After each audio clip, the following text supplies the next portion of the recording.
श्री सद्गुरू कृपा अकॅडमीमध्ये आपलं सर्वांचं स्वागत आहे. विद्यार्थी मित्रांनो, आज आपण या ठिकाणी 14 व 15 फेब्रुवारीचं जे काही करंट अफेअर आहे ते आपण या ठिकाणी पाहणार आहोत. तुम्ही कोणती एक्झाम द्या, ऑल एक्झामसाठी हे तुमचं लेक्चर सिरीज काय अतिशय महत्त्वाचं तुम्हाला ठरणार आहे. कृपया तुम्ही शेवटपर्यंत हे लेक्चर्स पाहायचं आहे. बघा, या ठिकाणी प्रश्न क्रमांक 1 पाहूया.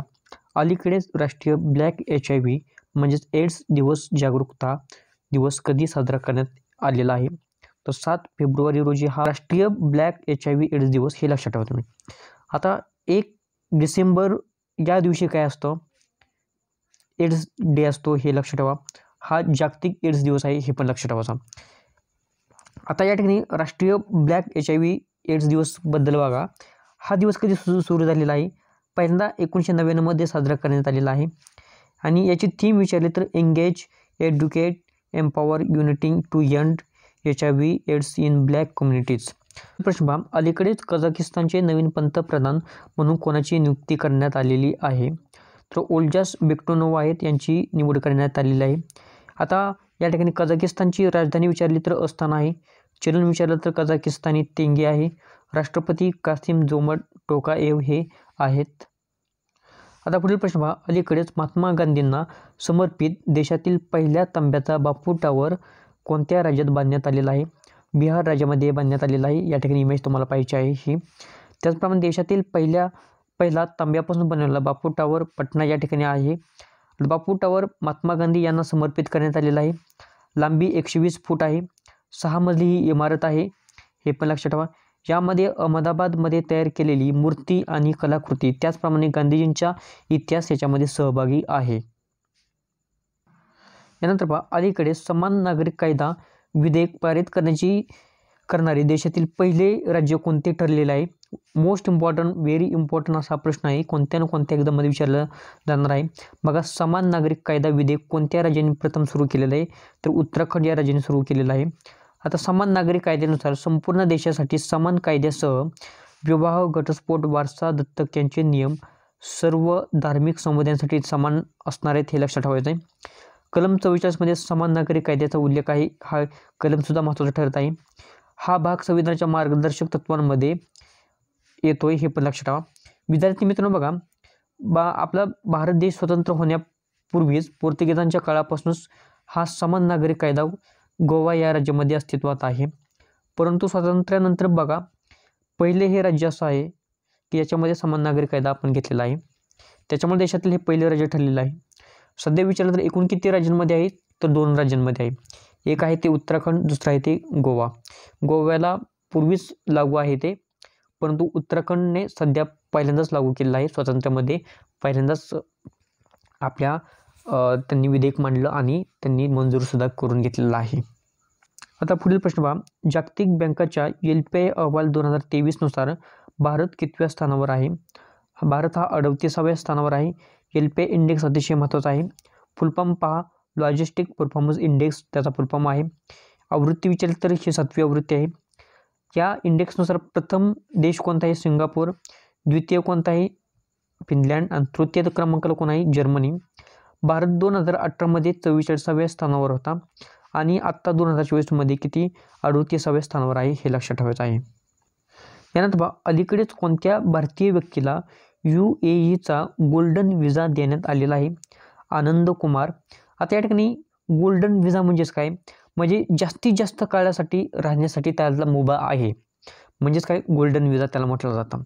आता हे आनंद कुमार कोण आहेत? बघा, हे प्रसिद्ध गणित शिक्षक आहेत. सुपर 30चे संस्थापक आहेत. बघा, सुपर 30 म्हणून मूवी एक आलेली होती, त्याच्यामध्ये ऋतिक रोशन यांनी काम केलेलं आहे, बरोबर. आणि ते सुपर 30 मध्ये जे शिक्षक होते ती आनंद कुमार यांची भूमिका होती. म्हणजे ऋतिक रोशन यांनी या सरांची भूमिका त्यांनी त्यावेळी साकारलेली आहे. आता बघा, UAEचा गोल्डन व्हिसा प्राप्त करणारे पहिले भारतीय व्यक्ती कोण विचारलं तर ते संजय दत्त यांना पहिला तो गोल्डन व्हिसा देण्यात आलेला होता.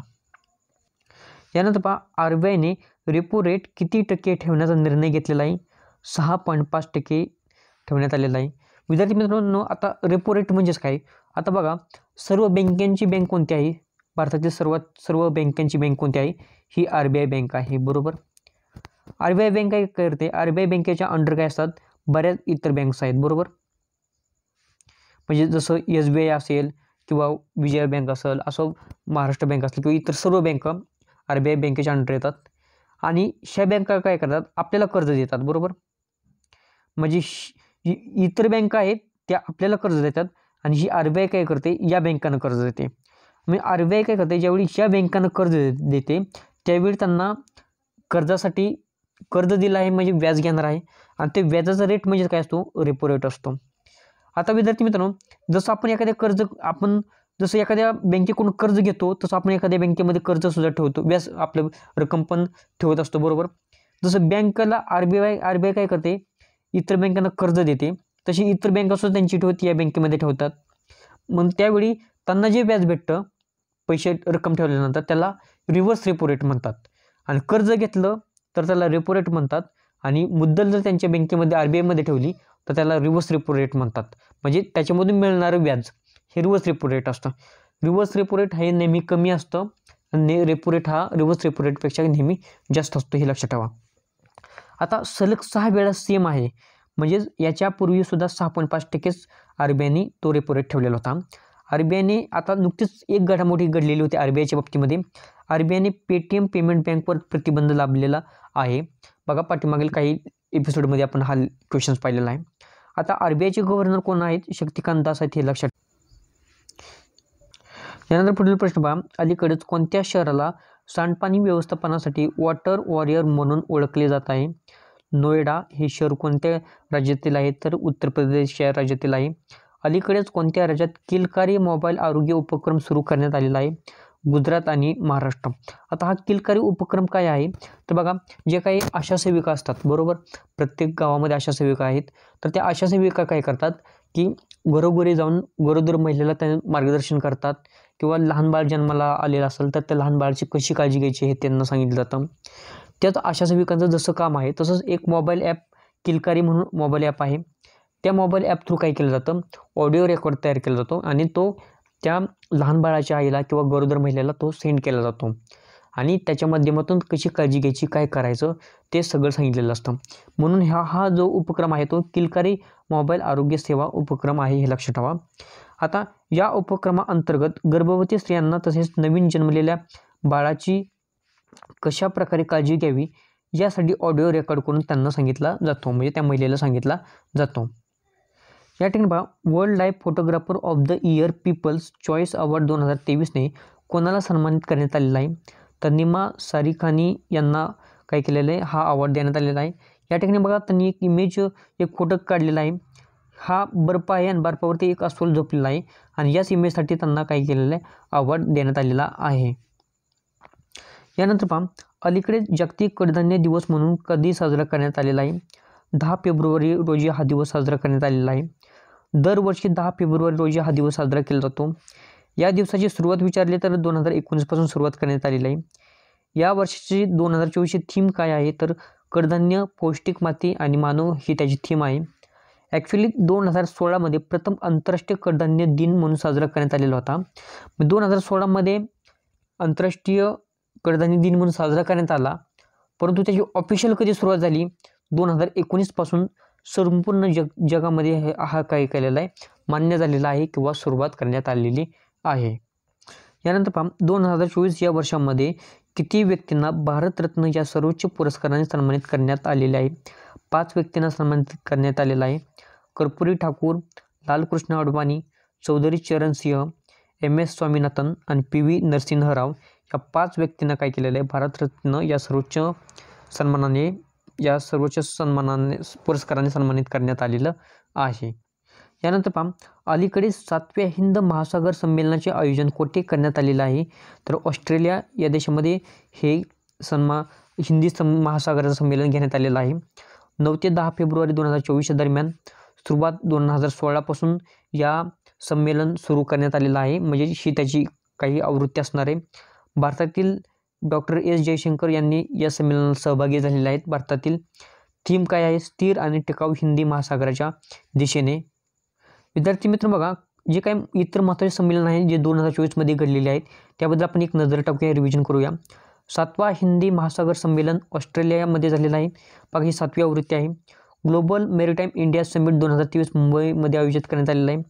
9वी G20 संसदीय स्पीकर समिट ही नवी दिल्लीमध्ये आयोजित करण्यात आलेलं आहे.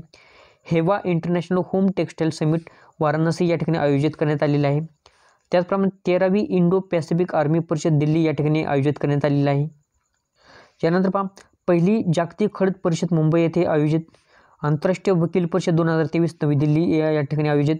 43वी आशियाई शिखर परिषद जकार्ता इंडोनेशिया या ठिकाणी आयोजित.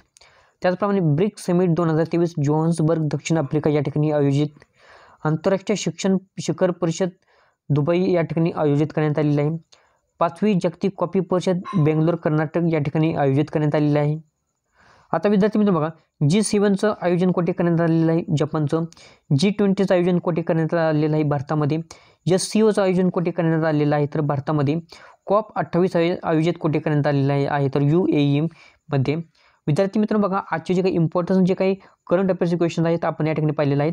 विद्यार्थी मित्रांनो बघा, या ठिकाणी जर तुम्हाला हे घ्यायचे असेल, PDF घ्यायची असेल तर तुम्हाला टेलिग्राम चॅनल जॉईन करून घ्या. टेलिग्रामची लिंक आहे ती या व्हिडिओच्या डिस्क्रिप्शन बॉक्समध्ये देण्यात आलेली आहे.